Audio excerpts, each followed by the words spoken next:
वंदे मातरम। आज से इस यूट्यूब चैनल पर आप सभी का हार्दिक स्वागत है। आइए आज आप लोग को मैं गणित विषय के अंतर्गत चिन्हों का संक्रिया इसके बारे में आप लोग को जानकारी देने वाला हूँ। तो कृपया करके मेरे वीडियो को लास्ट तक जरूर देखिए, जिससे आप लोग को चिन्हों से संक्रिया करने पर जो उसका उत्तर आता है ना, उसमें कौन सा चिन्ह लगता है इसके बारे में आप सीख सकते हैं। तो चलते हैं, सबसे पहले देख लेते हैं संक्रिया। तो संक्रिया अपने पास चार होता है: जोड़ना, घटाना, गुणा और भाग। इस प्रकार से हम चार संक्रिया करते हैं, है ना। जोड़ना, घटाना, गुणा और भाग, ये अपने पास चार संक्रिया होता है।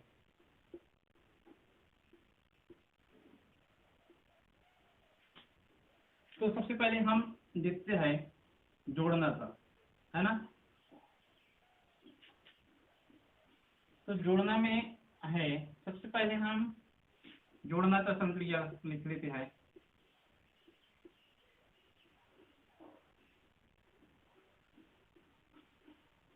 इसका पहला नंबर देखेंगे, जब धन और धन दो धनात्मक संख्याओं को आपस में जोड़ते हैं, दो धनात्मक संख्याओं को आपस में जोड़ते हैं, तो उसका उत्तर जो होता है वह धनात्मक में होता है ना। यहाँ पर उदाहरण लिखकर बता देता हूँ। उदाहरण में 2 धन 3 बराबर होता है 5। मतलब दो धनात्मक संख्या को जोड़ने पर उत्तर हमेशा धनात्मक संख्या में आता है। ये तो हो गया पहला नंबर। दूसरा लिख लेते हैं, पहला धनात्मक हो और दूसरा ऋणात्मक हो, है ना। तो इसमें धन भी आ सकता है और ऋण भी आ सकता है, क्योंकि यहाँ बड़े संख्या से ऊपर जो भी चिन्ह लगा है उस पर डिपेंड करता है ना। इससे उदाहरण से पता चल सकता है, इसमें धनात्मक भी आ सकता है या ऋणात्मक भी आ सकता है। धन और ऋण दोनों आ सकते हैं चिन्ह। जैसे 5 है, धन है, और यहाँ पर ऋण 2 है, मतलब बड़ा संख्या में धनात्मक है तो उसका उत्तर धनात्मक रहेगा, और बड़ा संख्या में ऋणात्मक है तो उसका उत्तर भी ऋणात्मक में आएगा। तो इसमें जब करते हैं तो 5 इसमें धन है, इधर है ऋण 2, तो 5 में हम 2 घटाएंगे तो आता है 3, है ना। इसी प्रकार से यदि यहाँ पर ऋण 5 हो और यहाँ पर 2 हो, ये पहला वाला संख्या जो है ऋण 5 हो और यहाँ पर 2 है, तो बड़ा संख्या 5 में ऋणात्मक है और छोटा संख्या यहाँ पर जो 2 है उसमें धनात्मक है। तो हम क्या करेंगे, 5 में 2 घटाएंगे तो 5 में 2 घटाने पर बचता है 3, और बड़ा संख्या में जो भी चिन्ह है उसके लगा देते हैं। यहाँ पर होता है ऋण है तो ऋण ऋण, इस प्रकार से होता है। ठीक है, तीसरा नंबर देख लेते हैं। सॉरी, हाँ ये तो हो गया धनात्मक का हो गया, है ना। तीसरा नंबर देखते हैं, पहला संख्या ऋणात्मक हो धन, दूसरा संख्या भी ऋणात्मक हो। पहला संख्या ऋणात्मक हो धन, दूसरा संख्या भी ऋणात्मक हो, तो उसका उत्तर जो होता है ऋण में आता है ना। देख लेते हैं, जैसे ऋण 3 धन ऋण 2, मतलब ऋण 3 धन ऋण 2, ये 3 रुपया उधारी है, इधर 2 रुपया उधारी है। अब दुकानदार के पास जाते हो, 3 रुपये पहले से उधारी है, 2 रुपया और बाद में उधारी कर लिए, तो दुकानदार क्या करता है, दोनों तो जोड़ता है। उसी प्रकार से 3 और 2 तो जोड़ देते हैं, 3 और 2 हो जाता है 5, और ये ऋण चिन्ह लगा देंगे। ऋण चिन्ह मतलब उधारी, ऋण मतलब उधारी लिया। इस प्रकार से ये तो हो गया जोड़ना का संक्रिया, है ना। अब देखते हैं घटाना से संक्रिया के बारे में।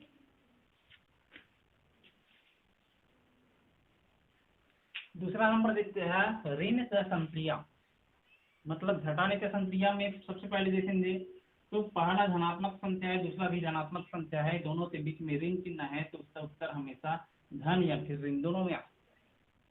वो कैसे आ सकते हैं वो देख लेते हैं कि यहाँ पर यदि बड़ा संख्या पहले लिख लिया हो और छोटा संख्या इधर बाद में लिखनी हो, तो इसका उत्तर जो होता है 3 अर्थात धनात्मक में आएगा, है ना। और यदि पहला संख्या 2 इधर लिख लिए और यहाँ पर दूसरा संख्या में बड़ा संख्या लिख लिए 5, तो यहाँ पर आएगा ऋण 3, अर्थात यहाँ धनात्मक भी आ सकता है और ऋणात्मक भी उत्तर आ सकता है। ये आप लोग के संख्या से ऊपर डिपेंड करता है, कौन सा संख्या में आप घटा रहे हो या जोड़ रहे हो, ठीक है। तो ये तो हो गया पहला नंबर। दूसरा देखते हैं, पहला संख्या धनात्मक हो और दूसरा संख्या ऋणात्मक हो, पहला संख्या धनात्मक हो दूसरा संख्या ऋणात्मक हो, तब स्थिति में क्या करते हैं, तो इससे सामने एक और वीडियो बनाऊंगा, उसमें आप लोग तो और हाथ से संख्या बताऊंगा, तो उसमें आप लोग से पता चल जाएगा कि ऋण और ऋण के यहाँ पर कोष्टक है, मतलब कोष्टक हटाने पर इन दोनों चिन्हों के बीच में गुणा होगा, अर्थात ऋण और ऋण का गुणा होता है धन। ये आप लोग के सामने एक वीडियो पर बनाऊंगा, उसमें बताऊंगा, है ना। तो यहाँ पर हो जाता है, जैसे एग्जाम्पल के तौर पे देख लेते पहले 5 ऋण, इधर है ऋण 2, ऋण और ऋण का जो जुड़ा होता है वो धन में होता है, अर्थात इसका उत्तर जो आएगा वह धनात्मक में आएगा, है ना। तो 5 में इधर 5 है, ऋण और ऋण का हुआ तो धन हो गया, अर्थात 5 धन 2 हो गया, बराबर आएगा 7, मतलब ये 7 जो है धनात्मक में आ रहा है, धनात्मक में है ना। इसी प्रकार से तीसरा नंबर देख लेते हैं। तीसरा नंबर पर है, यदि पहला संख्या ऋणात्मक हो और दूसरा संख्या धनात्मक हो, तो इसका उत्तर जो होता है हमेशा ऋणात्मक में आता है। जैसे इधर ऋण 3 है, इधर 5 हो गया, है ना, तो ऋण और धन का ऋण होता है, तो इस प्रकार से ऋण 3 ऋण 5 बराबर हो गया ऋण 8, तो ये जो आया है वहाँ ऋणात्मक चिन्ह में आएगा, ठीक है। इस प्रकार से ये तो होता है संख्या। यदि इसे हम उलट दिया जाए, मतलब पहले ऋण उसके बाद में धन कर दिया जाए, इस प्रकार से, तो भी ये होता है ना। पहला धन धन धन ऋण ऋण धन, और चौथा नंबर और करना चाहे तो चौथा नंबर कर सकते हैं, यदि दोनों ऋण में हो, पहला संख्या ऋण ऋण दूसरा संख्या भी ऋण, तो इसका उत्तर जो होता है क्या हो सकता है उसे देख लेते हैं। जैसे ऋण 3 हो और इधर ऋण है ऋण 2, मतलब ऋण और ऋण का उल्टा क्या होगा, धन हो जाएगा, तो ऋण 3 धन 2 बराबर ऋण 1, ठीक है। ये इसमें धन भी आ सकता है और ऋण भी आ सकता है। देख लेते हैं, ये पहला एग्जाम्पल हुआ। दूसरे एग्जाम्पल पर यदि इधर है ऋण 2 ऋण 3, तो ऋण 2 ऋण 3 का धन हो जाएगा 3 बराबर 1। देख लीजिए यहाँ पर जो 1 है वह धनात्मक में है और यहाँ पर ऋणात्मक में है, इसलिए धन और ऋण दोनों आ सकते हैं, ठीक है। तो इस वीडियो में यहीं तक, आप लोग को सामने अगले वीडियो में बताएंगे उपरा और भात की संख्या के बारे में, ठीक है।